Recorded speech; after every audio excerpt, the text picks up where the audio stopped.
Sergio, and he's going to show us some really cool caves. So he's got the key here, so we're going to go for a ride up here, and this would be the guy, if you want to tour some of these caves here, he'll take you up some of these real cool places. Just walking through the jungle here, and they got pretty cool steps going up there. So it looks like it can be a pretty good climb up to these caves.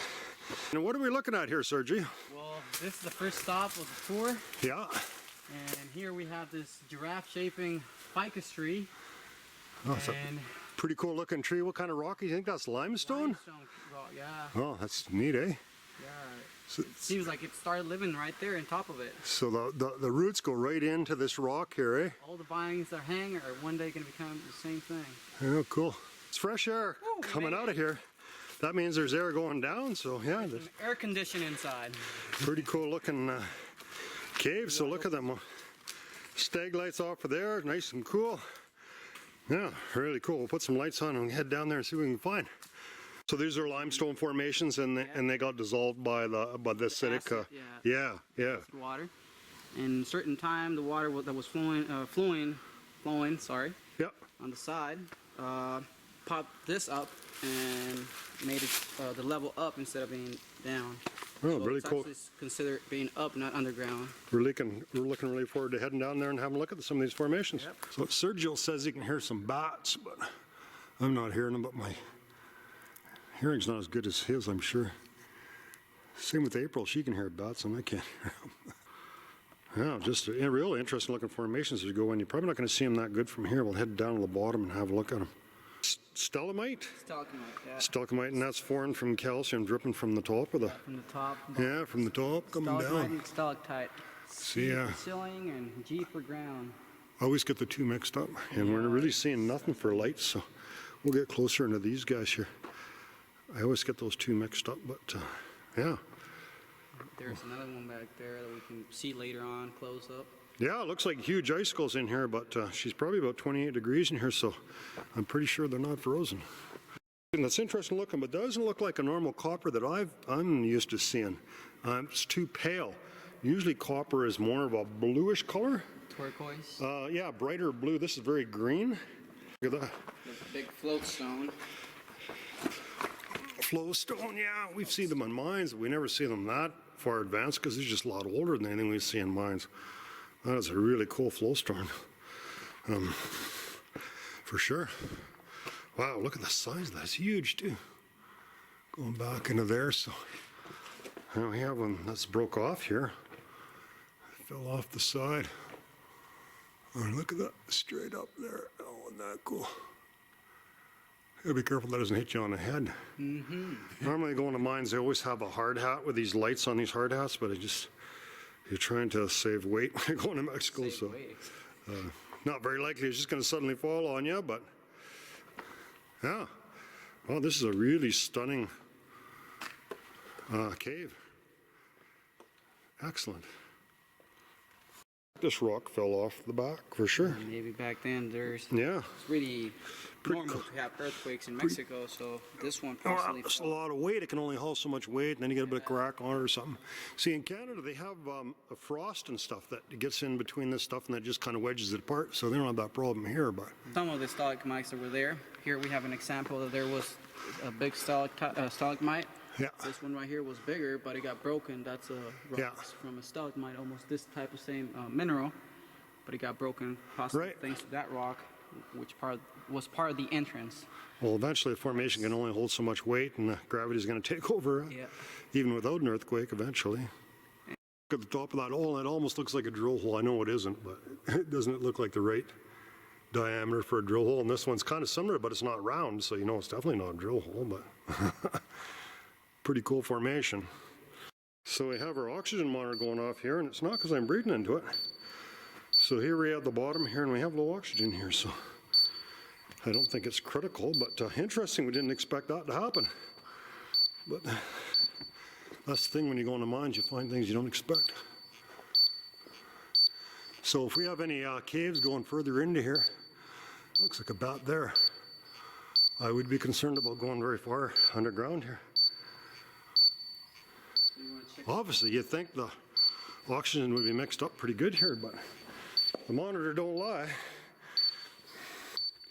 It goes off at about 20%. So Normal oxygen is 21%, so, and I've only ever had it go off on one mine, but it's not going to cause you any problems until it gets down to about 10%. So we'll leave this here because it's kind of a nuisance, but obviously we're not going to continue too far underground here. Guess the air is not very good.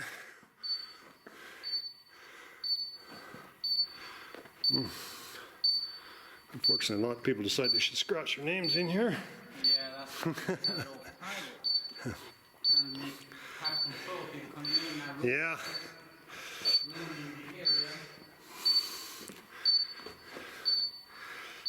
Yeah. Okay, it doesn't look like we're going to get too much further underground here anyways, but definitely have areas of poor oxygen. Look at the back there. Isn't that awesome? This is a pretty big cave. I would call this a cave. I don't care what the experts say. I could be wrong, but that's what I would call it. Wow. So is there water dripping here as part of the year? Yes. This is the dry season now. There's no water. And there is still water dripping. There's few stalagmites and stalagmites still growing back here. Yeah. There's a few drops that keep on going. But this is the dry season, so we have very little water in here. Okay, well, it looks like the oxygen has stabilized now. So. For some reason, there was a pocket of low oxygen there. Huh. That looks like, yeah. Isn't that cool, eh? You know, recently in BC, they found the largest known mine in cave in Canada, and they went into it. It goes in, I don't know, miles and miles. The huge one. Yeah. Well, it's a pretty fascinating cave.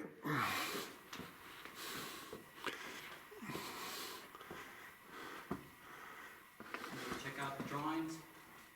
Yeah, for sure. Okay. That's the Olmecan language, the drawings. Okay. It represents the San Andres Fault right here. Right there. And there's this little like belt. I'm not sure what that represents. I haven't studied none about that. And over here we have a sun. Oh yeah, this is a petroglyph here. See that? Yeah. And then Probably if you take your light off there, maybe we'll see a little better. No, your lights actually makes it better. Yeah. Yeah. So it's really weird here because this is where these petroglyphs are, and the oxygen monitor just hates this area for some reason. We have the sun. We have a little man. We have another sun right there. Second sun. There's a third sun that you can see without the light back there. You see it? Like right about here? You see it? Nope. No, I can't see it. And here's the other one. You see where that little hole is? That's the fourth sun. And this represents the equinoctium and mostly representing the summertime.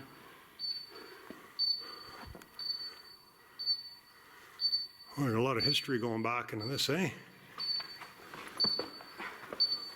Why this is all ruined is because people from town have hypotheses or ideas, stories about X marking the spot and having the treasure, and all this got digged by local people years ago, thinking there was a treasure in here. Oh, okay. All this getting ruined. Kind of an urban legend, I guess. They think there's some treasure here. The hitting on the rocks, trying to break it. Yeah. All this. Yeah, yeah. Could they have broken some petroglyphs off and tried to sell them? Maybe, exactly. Yeah. There was possibly more information about this sun and this little guy here and Yeah, yeah. San Andres Fault, markings, more drawings. Yeah, yeah, it definitely looks like there's a big chunk here that's broke off that's not green there. That big face. I would say there's probably some more petroglyphs there that were chipped off, maybe sold or something. And all that was digged by people. Yeah. Also back here. You see how this is digged by people? So there ain't been any chance that they would have buried any people in here, or been any human remains or anything like that in these kind of places? That's a good question. Yeah. You never know. Yeah. What were the kind of local traditions for disposing of dead people or whatever? Did they bury them, or did they have some special place for them? Or Back then in the days, they used to bury them. yeah, Bury them in certain spots or just anywhere. certainly a lot of history here. Eh? Yeah. Like a cathedral. Feels like you're in a church or something, huh? It's an echo. Can you see God from here? Yeah. Oh, there looks like a bit of a cave in there. Yeah. Let's go have a look at that. Huh. Wow. You'd be seeing something more bigger than this, right? Yeah. Yeah.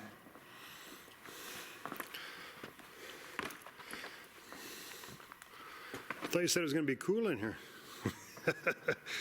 Relatively cool, I guess, eh? Yeah. Cool. Well, it's cool, but the air's not cold.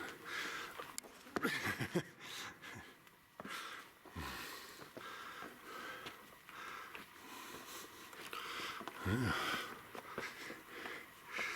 We're getting a little closer up to the back here, but all kinds of little cubby holes in here. We're going to go up here behind Stefan. We're going to find behind Sergio here, and we're going to have a look at some of these little cubby holes in here.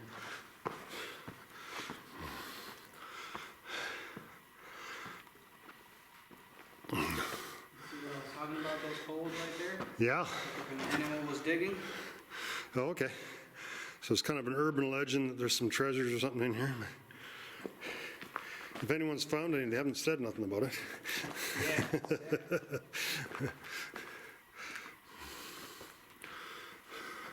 So are the original Aboriginals here pretty wealthy? Do they have a lot of stuff, or they just kind of live hand to mouth? Or, but there wasn't a lot of silver or gold or anything in these areas, so it's not likely to be a big treasure. More about living off tourism, you know? Yeah, no, I'm just saying in the very olden days, No. it's not likely that the ancestors would have buried anything really valuable in here because they didn't really have anything valuable. Well, this was colonized by Spain people. Yeah. So by the Spanish, so it could be, you know, but it's, Most times you can tap against these and they make kind of noise too, eh? No, this guy's not making any noise. You ever heard that? Some of them, if they're like icicles, you can tap against them. hollow noise. Maybe they have to be, I don't know why, I've seen them like that. This I don't see, that seems really solid, almost like a rock. Maybe some of them are hollow, I don't know. Oh wow, it goes way up there too. That's what I was talking about. So I wouldn't be surprised if there was an entrance going up there because of the, well, you don't want to climb up there. How can I get up there? How can I get up there? What you have to do is you need a drill, and you put a drill in and you put anchors in there. And you got to kind of hook them up as you go up. I was thinking something about here. Well, unless you're, Spider-Man? well, you can get up this way. There is no way of getting out there. Oh, okay. Seems like Well, you can almost get up, but not quite, right? I've been in there, Yeah. and it has a dead end, but a little bit more up to that side up there. Yeah, there's anchors you can get, and that's what rock climbers do. They drill them into, they have a cordless drill, and they drill a anchor in there and tap it in there, and then they can bolt onto it. Awesome, look at the size of that spider. You see these big cave spiders? Yeah, they're probably the ones I was talking about. Yeah, it's about 6 inches or so, and it goes up in the top of this chimney. Does that thing keep on going up? Well, I don't know, you couldn't get up this part, you'd have to go up the other part. But the only way you'd be able to get up here would be to drill. How did I get up last time? To this part? Yeah. I didn't have much trouble up this part, this way.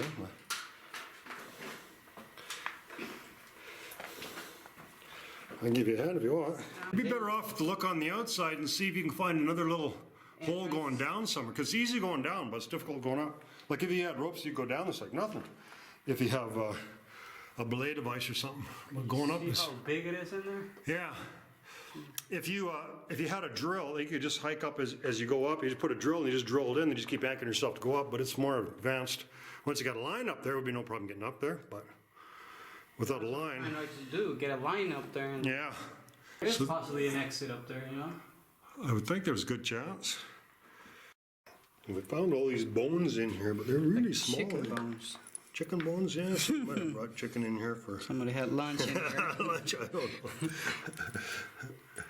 There's lots of them, the same size. They call it guana, Mexican chicken. But I don't think those are iguana bones. Oh, there's another spider. Look at that guy. Oh, there's a small one. Yeah, just a baby. Mm-hmm. It's weird having all these bones in there. Animal. This right here seems like it was the path. You can see the bones still in the path from like the spiders or termites that were eating the Probably bone. ants maybe would have eaten that. Yeah. That's pretty small, isn't it, eh? Yeah, they were carrying it. You can see still the path going straight to the bones. Yeah. It comes back. And then we're seeing a kind of a little den in there, way in there. You can see that in there. Some kind of a little critter in there. I don't know what it would have been. Doesn't look like a rat, eh? I don't know. Well, it's a big rat. Yeah. Yeah, something else. We haven't seen any rat droppings or anything. No, have we haven't. Lots of mysteries in these caves. Too nasty to climb up here. We're going to see if we can find another entrance up to this. Maybe a hole that we can drop down into. We were up in this little cavern there. Black down there and bat guano, and maybe we're just here at the wrong time of year. And Sergio says he can hear the Marcellos. Can't see them. So I don't know if they wedged themselves in some cracks. There's just none here. They don't seem to be around. We've seen one or two just flying around. We tried to climb up a few different places, but they all kind of dead end. They're beyond our climbing abilities we have for today anyways. But a pretty cool cave. Looking for a top entrance to this big cave, but Sergio doesn't really know this area that well. He's never tried to find one, and I think there's probably an entrance somewhere, but it'd be very difficult to find. I mean, you got these huge boulders, really interesting big limestone boulders, and they're just kind of strewn all over here, so there could be just a real tiny spot somewhere in a hole. And the reason why I think there's an entrance, because you can feel a pretty good breeze as you start going into the mine, into the cave. Mine, not a mine. So, but I'll put the bug in his ear anyway, so he can look around here and see if he can find a hole. I'm sure there's one here somewhere. Okay, it's getting dark here, and what we're trying to do is see if we can get some. We know there's bats in here. Oh, look at the bats. They're starting to come out of there pretty good now. Yeah, they're starting to fly out of here now. We want to see if there's hundreds, thousands, or dozens of bats here.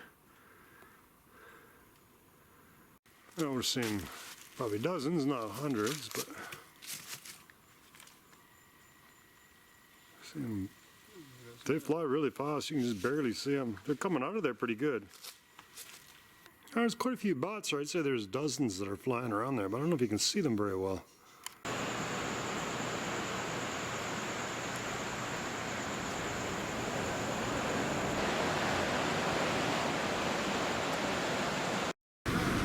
So we're attending a rock concert here in Mexico. It works a little different than Canada.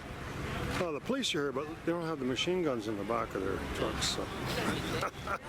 But yeah, let's check out this concert here and see what's going on here. I was going to complain that, there's no point going to this concert because I can't understand the words because they're in Spanish, but I can't understand half the words that are English when they're singing a rock song, so I don't know if it makes that much difference.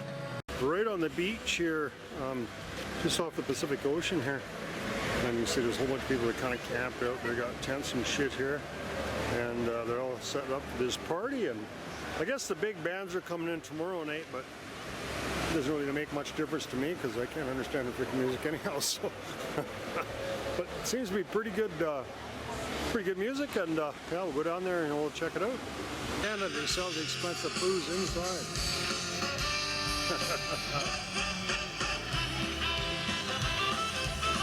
Spark her up, senor! El que no aplauda no va a haber regalos. El que no aplauda no se puso desodorante. Venga para allá.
So I decided there's something interesting up here. There's a tunnel that goes through the mountain. It's pretty long, half kilometer long or so. And the reason I want to go in there, there's not really any walkways on the side, but there's a door in the middle of the tunnel. So I'm thinking maybe this door could possibly go up to higher levels. Okay, so we're going to walk through this tunnel. It's not going to be as bad as I thought. There's actually a kind of a sidewalk on the side. There we go. We're going to head on in. See, there's a ladder up there. So let's see what this is going to be like here. Most, you're really close there, so it's not really that far. It's our door, so let's see what's in here.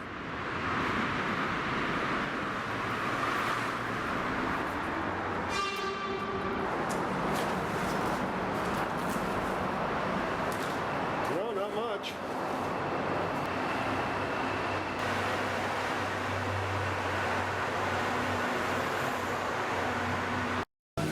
We're joined here by Alex Romelius, and he's selling different rocks and minerals and gems and stuff, and he's just going to show us some of the stuff that he has on display here. Those are fossils, eh? Yeah, pretty cool looking. Yep, a snail, and we forgot the name of this in English. Yeah, it's a snail. And this is a fossil, piece of fossilized wood here. Yeah, piece of this yeah. wood. And then here we have obsidian. This is obsidian. Yeah. We have red quartz, Red quartz, yeah. brown quartz, calcite. These minerals come from Chihuahua. Yeah. This citrine, very beautiful, comes from Coahuila. Very, very beautiful mineral. This is selenite, beautiful pieces. Can be the decoration or for healing. Yeah. This is calcite also from Durango. These are different stones like It's malachite, right? malachite, azurite, and Christ color. This is citrine, calcite. We have a little bit of fluorite here. Yep. This is fool's gold, pyrite, Pyrites, yeah. and different stones already tumbled. The jasper. This is aventurine. Some different stones. Calcite, telluride, pyrite, fluorite on the front. Yep. And these are actually meteorites. Yes, those are meteorites. I have some bigger ones here. Very heavy. And these are very special and very rare specimens, crystals, directly from the mine. Yep. You can tell the matrix there. This is lead Yep. in the matrix also. Beautiful. Yeah, it's nice. Beautiful Sample. specimen. And what's this baby shit in here? Well, it looks like a baby Cut shell. that rock? It's also ferromagnesium. Yeah. This is how they grow. Yep. This is a baby, this is a big poop. Cool. And these are really interesting too. These are actually salt. Yes, Salt and dirt, this is salt and dirt rolling on the desert for thousands of years, so just dirt. I think you should put it in a box of chocolates. It looks like you could eat it. Probably. Azurite, this is very good for the tendons. It's a combination of quartz, turquoise, and Yeah. quartz, turquoise, and copper. Yeah, So yeah. it's very good for your joints. And Oh yeah. but that's it about it. You know, we don't have. Well, thanks, Alex. That was really good. Appreciate it. Oh well, I was kind of swimming here, and I was wondering what the sign was, but it turns out it doesn't say no swimming actually. Well, it kind of does. The opal mine, and it's right in downtown Puerto Vallarta, and we're just taking pictures of this display that they sell for the tourists and stuff. And as you can tell, these mine cars are not real mine cars. If you look at those small wheels and they're 24 gauge, but they've done a really nice job on the display on them. And they're kind of a mock-up of the coal cars. He said it was okay. That's okay? Yeah. So, so this is yeah, did a really nice job on the display of some of these are all rubies that they're selling in here. So, and there's some more airbrush work. It's sort of like we've seen up in Zacatecas. Same similar kind of a thing here. And yeah, they made a little kind. They're just those cars aren't even steel. They're just plastic or fiberglass or something. As if you know anything about mine cars, they look odd, but the tourist wouldn't know the difference. So yeah, pretty nice rubies in here. It's kind of a pretty high-end shop, I think. Trophies aren't really common in Mexico, but they do have them. Some of the artwork there that they have on the walls here. Yeah, nice job. All right, so I'm here with my friend John Lovelace, and you wouldn't believe it, I was down here shooting a bunch of videos about abandoned mines, and I ran into John in Puerto Vallarta, and he's been a friend of mine for quite a few years. And I don't know if you ever seen his show. It was called Wings Over Canada. It was a show that was produced on TV for quite a few years, and just a real fascinating character. And we've actually went on a road trip here. We've been on the road here for what, 3 days now, and just going in a bunch of small towns. And John's a pilot. He hasn't crashed as many planes as I have, but he's still a pretty good pilot, I hear, though. What are you flying these days, John? I fly a Piper Neville. Yeah. Twin engine. Sounds expensive. Really?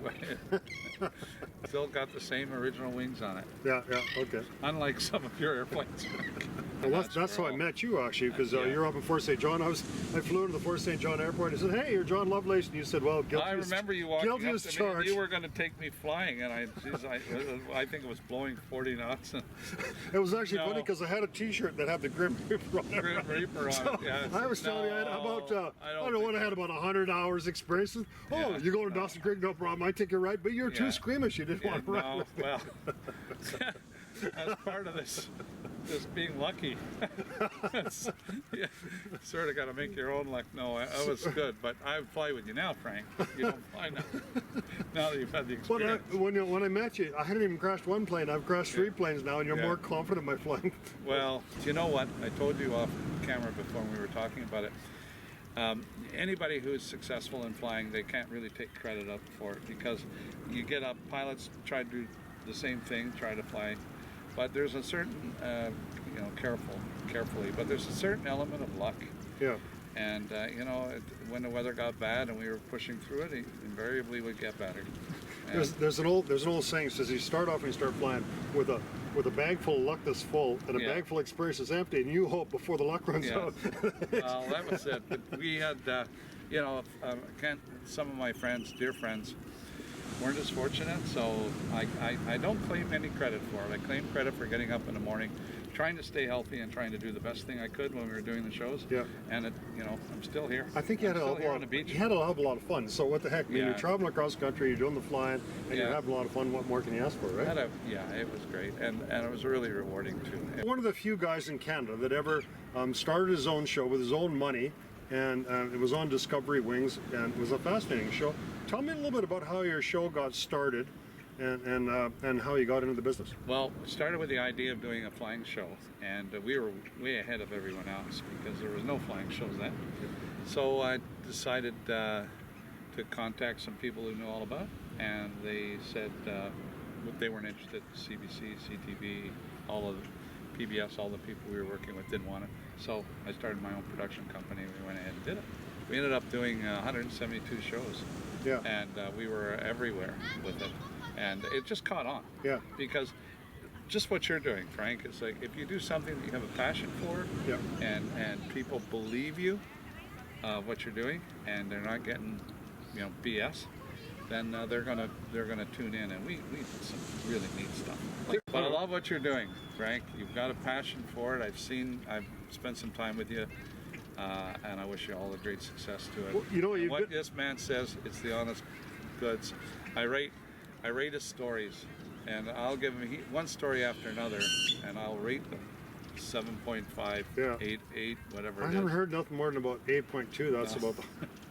No, I've given you 8.2. Got to work a little harder. He's a great guy to be with. We'll keep swapping stories. If you have a chance to work with him, do it. Okay, thanks a lot, John. I really appreciate the time we spent together. Okay, and you're just a great guy to be with. All right, good.